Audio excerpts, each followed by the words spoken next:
Eyokusatu okuuma ettaka n'ensalo za Buganda. That has always been also another very big thing in Buganda. Some people are very young here, but I don't know if you've ever heard of or you still remember Maida Kenda. N'eyokubiri okugaba n'obuyinza mu nkola eya Federal. I have never understood why, if our goal as NUP and NRM and FDC, if our goal is to develop this land, I've never understood why these people are enemies. Tuli bawulize tumwagala nnyo twagala nnyo Bwakabaka bwaffe era okufaanana ne bajjajjaffe abaasookawo tuli bamalirivu okuuma Namulondo n'okuuma ekitiibwa kya Buganda olubeerera. Ssaabasajja Kabaka awangaale. Welcome back, guys. So, Bobbi Wine visits Katikkiro, Ebulange, Mengo. Recently, we saw some of the leaders from the NRM in Kampala visiting Katikkiro. This thing never really made that much news. But it's crazy how this gentleman came from nowhere. Okay, Bobbi Wine came from somewhere. He is literally making rounds all over Kampala and all of that. I saw a few people who were caned and the whole back of a lady is like stupid bruised. And then some dude's head's like, I don't know. It's whatever that the army is doing is just quite horrible. But yeah, Bobbi Wine visits Katikkiro. What does this mean? Given the background of our country, Buganda has always been at the center of choosing who is going to be the president of this country. All the way from Mutesa, and then Milton Obote taking over, he had to take over the Buganda kingdom and abolish it just because he wanted to rule without any pull down from the Buganda kingdom. Because, I mean, this is the region where the most biggest offices are. This is like the CBD of the whole entire country, I should say. Now, here comes my question. Does Buganda still hold that same power? Let's see what Bobbi Wine had to say when he visited Katikkiro in a few video clips that I was able to collect. Mitembo. Ndi musajja muzirambogo ndi muzzukulu wa Kayira emugulu yeffe baweeka yeffe bakongozi ba Ssaabasajja Kabaka era yeffe abako eri ow'ekitiibwa Katikkiro wa Buganda ow'omulembe guno. Ow'ekitiibwa Katikkiro olwaleero tufunye omukisa naddala nze ng'omuntu ng'omwana wa Buganda enyumiriza ennyo mu Bwakabaka bwange guno mukisa gwa njawulo era ngwebaliza Katonda. Ow'ekitiibwa Katikkiro nzikiriza mu ddoboozi lye erimu nkuyozaayoze olw'okumala omulimu ogw'akaweereege ne mu kiseera kye kimu omulimu ekkula ogw'okujja engalo okuzimba amasiro. Yogayoga nnyo Omukama yebale kukkiriza kufundikira eddimu mu mulembe gwaffe guno gwe tulimu. Ow'ekitiibwa Katikkiro nzikiriza nga teddoboozi lyange kulya bannange okusiima okutwaniriza olunaku olwaleero n'okutwanirizanga embuga. You know, one of the things that I really feel sad about me, nze ng'omusajja Omuganda, is the fact that I know my history, but I don't really know it like that. And I am not the only one. Like, there are very many Baganda young men and women who are really proud of where they come from, who are really proud of their culture, who are really proud of the fact that they are Baganda. Naye, tetumanyi bya buwangwa bwaffe bulungi. Now, Bobbi Wine, there is a clip that I'm going to play here that where he describes Olugendo.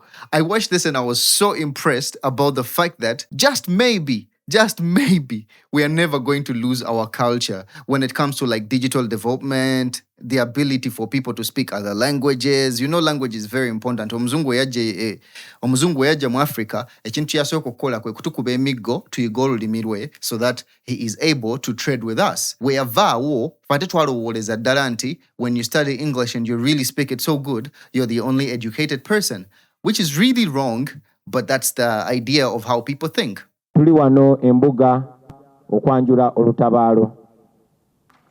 Ow'ekitiibwa bajjajjange bangi mu byafaayo bayimiridde maaso g'embuga ku mirembe egy'enjawulo nga bazze okwanjula olutabaalo oba okwoza olutabaalo. Myaka mingi nnyo egiyise jjajjange Nabembeze Nawanjovu yali Katikkiro wa Ssekabaka Kamanya e Kasengejje yayimirira mu mbuga e Kasengejje nga waaba olutabaalo era n'okuloopa olutabaalo kuba yadda mirembe. Mu mbeera y'emu jjajjange Kayiira Mumazi wa Bbanja Kamalabyonna eyasooka yayimirira nga nze bwe nkoze mu mbuga ya Ssekabaka Ssuuna ewamala n'ayanja olutabaalo era yakomawo n'awaaba olutabaalo ng'akomyewo mirembe okuva yonna gye yava. Bwe batyo baze babeera ne jjajjange Kitya Munyoro bwe yakola ku miteesa egyasooka.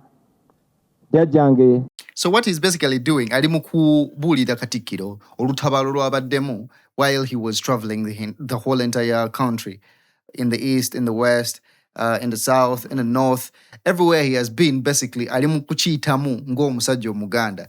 After watching this, I was so proud. I was like, okay, we are speaking English and we really need to learn how to do this thing in our local languages. Sigamba no Luganda tetulumanyi, but there are those mulimu ebisoko ebyo ziri eri zinakasigirwa enkozi zetutayogera nga tukola ki nga twogera olulimi lwaffe Oluganda, which is sad, but it is what it is.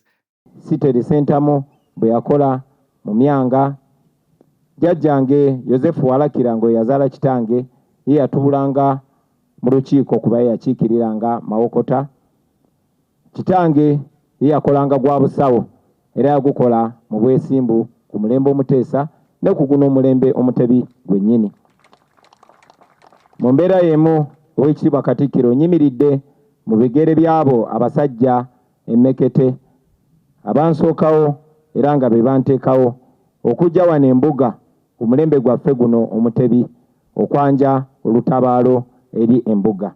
Oweekitiibwa Katikkiro pozi ekyawukanako ku mulembe guno nti olutabaalo luno ndwanja embuga ku lwa Buganda, naye si ku lwa Buganda yokka wabula ku lwa Uganda eyawamu. Nina essanyu Oweekitiibwa Katikkiro okutegeeza nti olutabaalo twalutandikako dda era nyina essanyu okutegeeza nti mu bitundu eby'enjawulo mu mawanga ag'enjawulo gye tuyise baatusiima ne batwaniriza era ne batuzaala. Abaganda bagamba atuma omukulu tamagamaga. Sabukkirize Oweekitiibwa kutume eri Ssaabasajja Kabaka omutuuseeko okwagala kwaffe, omutuuseeko obubaka obw'essaala zaffe, good wishes, omutegeeze nti tuli bawulize era twagala nnyo obuwangwa bwaffe, twagala nnyo eggwanga lyaffe eryo eritumbula okwagala, eritumbula obumu n'eritumbula obutebenkevu mu Bwakabaka bwa Buganda n'eri abantu ba Ssaabasajja Kabaka. Nze ng'akulembera ekibiina kya National Unity Platform era kenfunye guno omukisa nsaba otuuse obubaka bwaffe eri Ssaabasajja Kabaka nti tuli bawulize, tumwagala nnyo, twagala nnyo Obwakabaka bwaffe era okufaanana ne bajjajjaffe abaasookawo tuli bamalirivu okuuma Namulondo n'okuuma ekitiibwa kya Buganda olubeerera. Ssaabasajja Kabaka awangaale. I am going to be playing a wee bit of what Katikkiro had to say, but this brings me to the question for sure. Abantu abatali Baganda, people who are not Baganda, how do they say this? Now here are a few words from the Katikkiro. Please watch. Ebyaffe, ekigambo ebyaffe kitegeeza emiramwa egikuumira Buganda awamu ng'eggwanga wamu n'ennono, obuwangwa n'ebyobusika byayo. Ebyaffe kubanga obuwangwa n'ennono n'ebyafaayo byaffe n'ebyobusika bye bitufuula kye tuli. Nga bw'ogenda e Karamojja nga nabo balina ebyabwe bibakuza era ebyaffe ffe wano mu Buganda binnyonnyolwa ensonga zaffe ssemasonga 5 esooka okukuuma, okutaasa n'okunyweza Namulondo. Ensonga 5 ezo zayogerako. Okuuma n'okutaasa Namulondo. That's always been like the very first issue for the Baganda. You remember when Kabaka was refused to go to, was it Busiro or something? I don't remember. Somewhere in like 2006 or 7. I don't remember very well. But yeah, And then the Baganda were like, okay, now this is getting out of hand. They started rioting. That's like the biggest riot that has ever happened. Maybe a couple of Besiges riots, but yeah, that was like one of the biggest riots that has ever happened in Uganda, at least post 1986. That's like one of the biggest thing that has ever happened. I think also when Chagulanyi was taken into custody or something like that. But the other one was crazy. So, okukuuma Obuganda n'ebyaffe. That's very important to the Baganda. Let's listen to the Katikilo again. N'eyokubiri ogaba n'obuyinza mu nkola eya federo. We are back to federal. So Katikiro, every time he speaks, he talks about federal. Federal government is where there is like the central government, which shares power with regional governments, whereby these regional governments are led by someone who that region chooses. Njaku example, where the Buganda region chooses its leader, preferably the Kabaka, where each region has the ability to pretty much develop itself. So this thing called federal has been asked for from the Buganda kingdom from like time memorial, from like 1986 when Museveni came into power, and that's like the promise he probably gave to them, and they've been asking for it till that. And it has never happened. Whenever Katikilo speaks, he talks about the idea of Abekaramoja.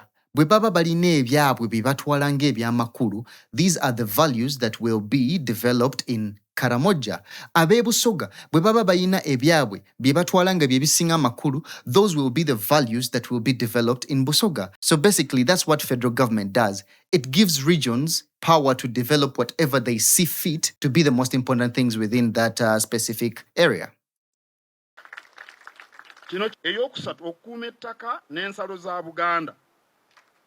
That has always been also another very big thing in Buganda. Some people are very young here, but I don't know if you've ever heard of or you still remember Maida Kenda. Like Etaka, land has always been one of the very most important things in the Buganda rhetoric when it comes to things that Buganda asks for from the central government. Ssemasonga ey'okuna kwe kukola obutaweera.